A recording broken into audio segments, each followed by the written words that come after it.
One of the first things many counsellors do when they open up for private practice is write a profile for one of the commercial directories. However, it's a pretty daunting task to know what to say or what to do to make yourself stand out from all the other thousands of therapists who are advertising there. Today, I'm going to help you know how you can make your profile more attractive to clients so that you can get a steady flow of people to your private practice.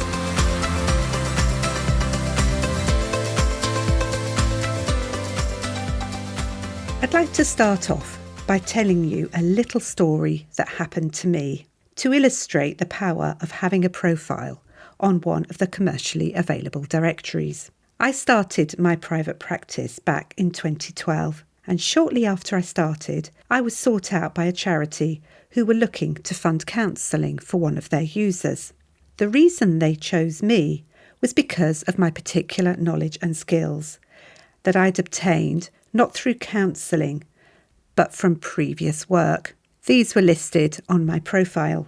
They were very generous with their funding, and I worked with the client for a number of months, and this person subsequently worked with me again using self-funding.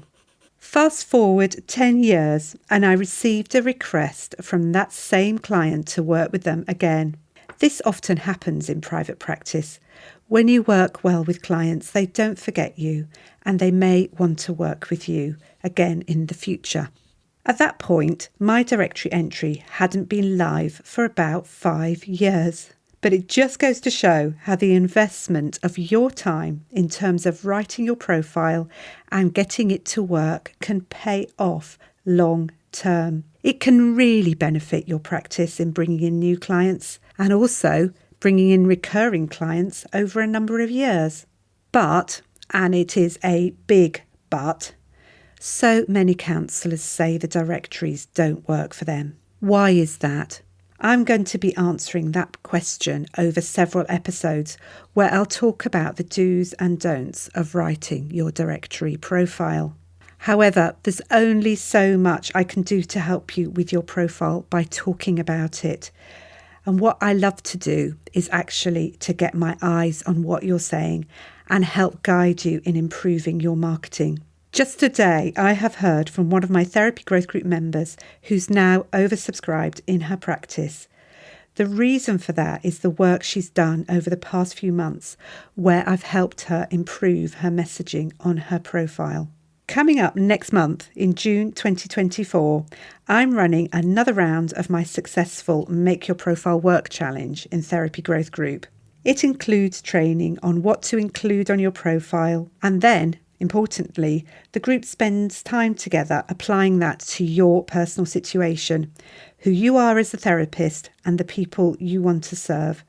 You'll get help from other people in the group and one-to-one feedback from me in my challenge Facebook group.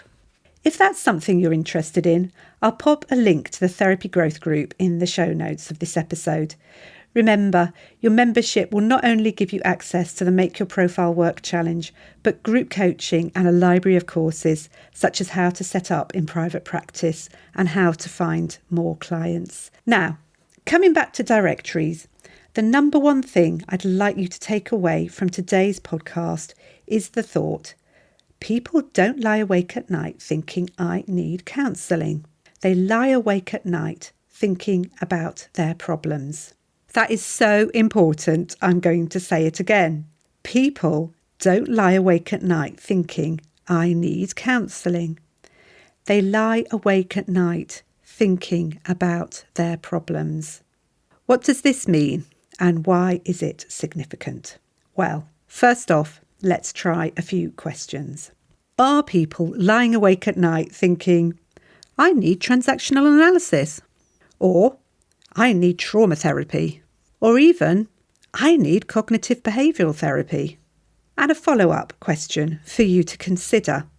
Have you ever looked at the average reading age for adults in the UK? Estimates vary and it can differ across the country depending on deprivation, but it's somewhere between around age 8 to 9 to 11 to 14. To put that into context, the Sun newspaper is written for a reading age of 8 and the Guardian for a reading age of 14. Randomly, I read a piece by Surrey County Council, and I don't think anyone would say that Surrey is the most deprived part of the UK. But they aim to write all their web pages for people with a reading age of 9 to, in their words, make it quick and easy to read at all levels. Let me ask you, do you think a 9-year-old can comprehend a phrase like transactional analysis? I don't think so. And unless you've already researched a lot about therapy, you're probably not very interested in the concept anyway. I'm sorry for all you TA therapists out there to pick on your modality, but here you go. I think there's only 3 types of people who are the slightest bit interested in any sort of modality, and those people are people who've been told by their GP that they should get some CBT, or other therapists who want to work with a particular modality, and possibly people who've been told by another counsellor to find a particular type of therapist. I wonder, how many of you who've received inquiries have heard from clients who tell you, I chose you because you're a psychodynamic therapist, or person-centred, or integrative, or whatever? And if that has happened, are those type of inquiries the majority of what you receive? I don't think so. But if that's not the case, why do so many therapists spend so much of their profile talking about their modality? I think the answer to the question is not that it works, but that most counsellors and psychotherapists don't really know what else they should be saying. They work as therapists. They're not copywriters, and copywriters are the people who know how to write effective advertising. And the directories themselves aren't very helpful in giving advice either. For example, I have heard that one major directory advises therapists to start by describing their modality.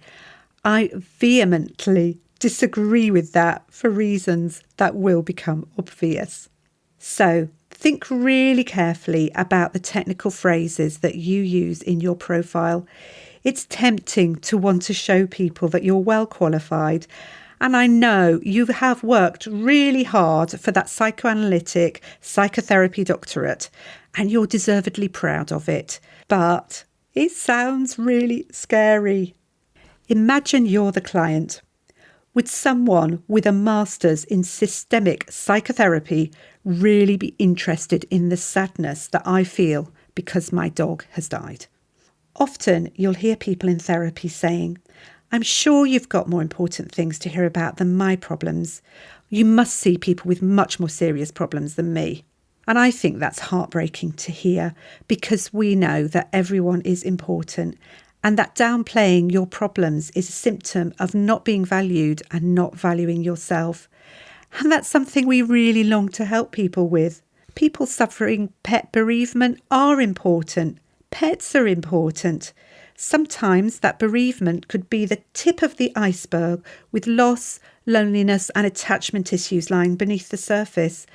And we can help them with that. And the people who sit in front of you and wonder if they're important enough to use your time are those who've been brave enough to seek you out despite their fears. What about all the ones who look but are completely daunted by the jargon, or, as it's often called, the psychobabble, and leave the directory never to return? When therapists use technical language, it puts up a barrier. Rather than reassuring clients that you know what you're talking about, you create a mysticism and expertise that can actually create distance. People are frightened enough about sharing their hurts. Don't add another layer of fear that they're going to look silly because they're not educated enough. So I'd advise not launching into your modality straight away, and avoid the psychobabble. I don't think there's any harm in stating your qualifications, but you don't need this to be front and centre of what you're telling your potential clients about yourself. And remember the phrase, less is more. If you list every single item of CPD you've been on, you may well come across as either so educated that you don't see normal members of the public, or so insecure that you need therapy yourself. Let's return to that thought. People don't lie awake at night thinking I need counselling. They lie awake at night thinking about their problems. I think it's really important that you demonstrate you understand their problems.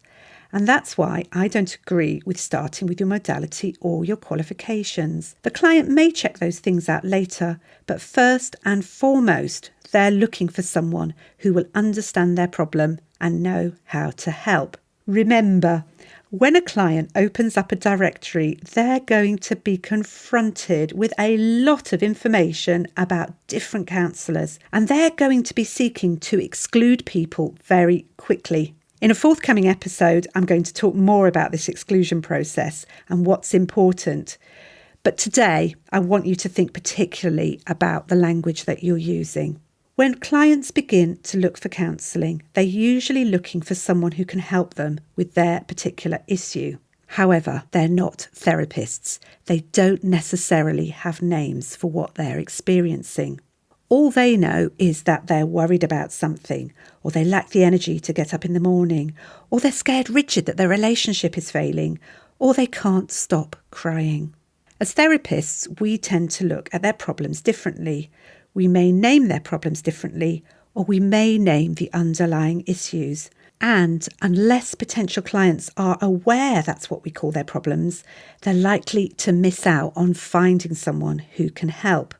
It's really important to put yourself in the shoes of your potential clients and think about the words you use. Because when they're searching, those are the words they're going to type into Google. And unless you get those words into your profile, Google isn't going to send them your way. And yes, Google does show people individual directory entries if that profile is written with a client in mind and lots of people visit it. What's the help your client is looking for? How do they describe their problems? What is it they want to fix? For example, people may not know that they're experiencing symptoms of PTSD, so it can be helpful for you to describe how they may be feeling, rather than just using that abbreviation, PTSD. Also, if they don't have a diagnosis, they may exclude themselves if this is all you say about what you're experiencing. So be explicit. Name the feelings so that people can recognise themselves in what you say. The same is true of a number of conditions. Think about the person who has no energy, no joy in life, who finds it hard every day to go about their normal activities. Counsellors would call that depression, but perhaps a client may not know that, or they may not even think they warrant the description. Remember, a lot of people who come for counselling have had their opinions invalidated all their lives, and it may be hard for them to claim certain words for themselves. I know this is true of me. It took me many years before I could say that I was emotionally abused. And even then, it felt uncomfortable because of the thought that I was exaggerating and that my experience didn't merit that description because of my, in inverted commas, privileged background. I wonder if that resonates with any of you. One of the things we have to remember is that our potential clients are further back in their therapeutic journey. When you've had a lot of personal development, you tend to forget what your day-to-day life was like. Like, I used to feel guilty all the time. And yet now, I rarely feel guilty. I've forgotten what it is like to wake up every day feeling like that. But, and it is a big but, it's really helpful if you can try to remember those thoughts and feelings, because that can help you put yourself in the shoes of your potential clients. Think about how they may describe their situation. What sort of words do they use? And are you being inclusive? As well as saying you help people with something like depression, are you also saying that you help people who are down or who have no energy? Ask yourself, what are your clients thinking and feeling, and use that in your writing. And then you're on your way to creating a profile that will really speak to people in their situation and grab their attention.